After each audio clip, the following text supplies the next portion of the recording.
पूजा में जनेऊ का क्या महत्व है, क्यों देवताओं को जनेऊ अर्पण करना शुभ माना जाता है। पंडित जी, कई लोग जनेऊ धारण करते हैं, तो इसका महत्व क्या है और आखिर देवी देवताओं को इसको अर्पण करना शुभ क्यों माना जाता है? यज्ञोपवीतं परमं पवित्रं प्रजापतिर्यं सहजं पुरस्तात् आयुष्यमज्ञं प्रतिमुंच शुभ्रं यज्ञोपवीतं बलमस्तु तेजः। जनेऊ को यज्ञोपवीत कहते हैं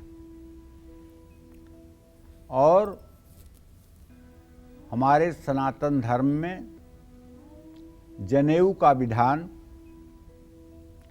16 वर्ष की उम्र तक हो जाना चाहिए। जो लोग ये कहते हैं कि हमारे यहाँ तो शादी में जनेऊ होती है, चाहे लड़का 30 साल का हो गया है लेकिन कहेंगे हमारे यहाँ तो शादी में जनेऊ होती है, उनसे ये पूछिए कि ये बात तो आपके दिमाग में धंसी हुई है कि शादी के समय जनेऊ होती है, और इस बात को क्यों भूल रहे हैं कि जब शादी में जनेऊ होती थी तो 15 साल के ऊपर नीचे के लड़कों की शादियां हो जाती थी। तब तो शादी में जनेऊ शोभा देती थी, लेकिन जब 30 साल के मर्द की शादी हो रही है, 35 साल के मर्द की शादी हो रही है, तब भी जनेऊ साथ में होगा। संस्कार का लोप हो रहा है। आज भी कम से कम बिहार की बात मैं कर रहा हूं, बिहार के लोग इतने जागरूक हैं कि वो अपने बच्चे का जनेऊ जिन्हें कराना है वो 6 साल से लेकर 16 साल की उम्र तक जनेऊ का कार्यक्रम कर ही देते हैं। शादी में भले कम खर्च करें, लेकिन जनेऊ का उत्सव ऐसे मनाते हैं जैसे शादी के उत्सव से वो कहीं से भी कम नहीं होता है, और होना भी चाहिए। जिस माता ने अपने गर्भ से पुत्र को पैदा किया है, वो अगर ब्रह्मचारी को भिक्षा देती है तो उसकी कोख पवित्र हो जाती है, और बालक जब तक ब्रह्मचारी है तब तक अगर उसे वेद पाठ के लिए भिक्षा दी जाती है तो इससे माँ की कोख धन्य हो जाती है और माँ का जन्म लेना सार्थक हो जाता है। फिर 16 साल की उम्र के बाद तो जनेऊ का कोई महत्व नहीं है, ये तो एक औपचारिकता है, चाहे करिए या न करिए इसका कोई महत्व नहीं। रूई के वस्त्र के बाद जनेऊ भी देवताओं को अर्पण किया जाता है। जनेऊ में 3 धागे होते हैं। 96 अंगुल का जनेऊ होता है, 96 चौवा का जनेऊ होता है, चौवा मतलब 4 अंगुल, और 3 धागे होते हैं जिसमें देव ऋण, मातृ ऋण, पितृ ऋण, 3 प्रकार के ऋण होते हैं, और इन 3 ऋणों को मनुष्य को चुकाना पड़ता है।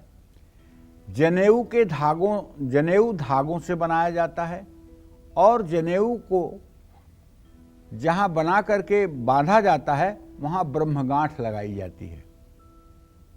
ब्रह्मगांठ एक प्रकार से गांठ लगाने की एक कला है, जिसको ब्रह्मगांठ कहते हैं। वो ब्रह्मगांठ लगाई जाती है। जो बाजार में जनेऊ मिल रही हैं उसमें ब्रह्मगांठ लगी है कि नहीं लगी है इसकी कोई गारंटी नहीं है। खूंटा गांठ होती है, चिपटी गांठ होती है, ब्रह्मगांठ होती है, तमाम प्रकार से गांठ बांधने की विधा है, जिसमें सबसे जनेऊ के लिए महत्वपूर्ण ब्रह्मगांठ है। तो जो मंत्र शक्ति से परिपूर्ण होता है, जनेऊ देवताओं को अर्पण करने के बाद जब साधक उसको स्वयं धारण करता है तो उसे देवताओं के सात्विक चैतन्य का लाभ मिलता है। और जनेऊ को बिना हल्दी लगाए धारण नहीं करना चाहिए। केवल सादा जनेऊ धारण नहीं करना चाहिए।